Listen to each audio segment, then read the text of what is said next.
حبيبتي يا حاجة منى، بشكرك جدا جدا جدا، وبتمنى لك بجد دعوة من قلبي في المكان الجميل المبارك ده اهو. احنا دلوقتي في السعي يا حاجة منى، في السعي للصفا.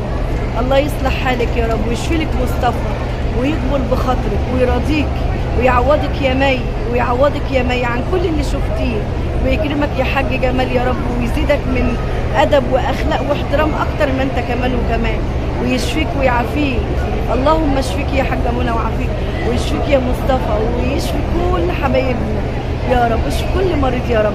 شكرا يا حاجه منى بجد، تمنيتها لي وربنا كرمني بيها. شكرا، بشكركم كل اللي بيحب الشير وسام. ماما ماجده يحيى، الله يعطيكي حتى يرضيك ويكتب لك وتعملي عمره يا رب، وتيجي كده تزوري المكان الجميل ده.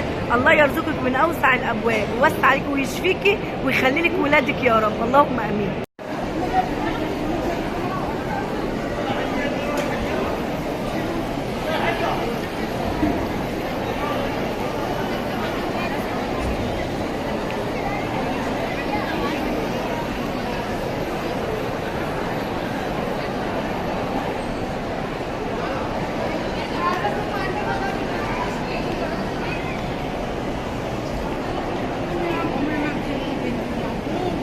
دعوة خالصة لوجه الله لإيمان حلمي. اللهم اشفي زوجك يا إيمان شفاء لا يغادر سقما، ويطمنك على أولادك وتفرحي بأولاد ولادك يا رب. اللهم اشفي زوجك يا إيمان يا رب ويطمنك عليه، وترجعي كده ونطمن عليك يا إيمان يا حلمي، يا أحلى متابعة وأحلى أخت، وتفرحي كده بكل عزيز وغالي عندك يا إيمان، اللهم آمين يا رب. دعوة خالصة لوجه الله لسميرة حبيبة قلبي.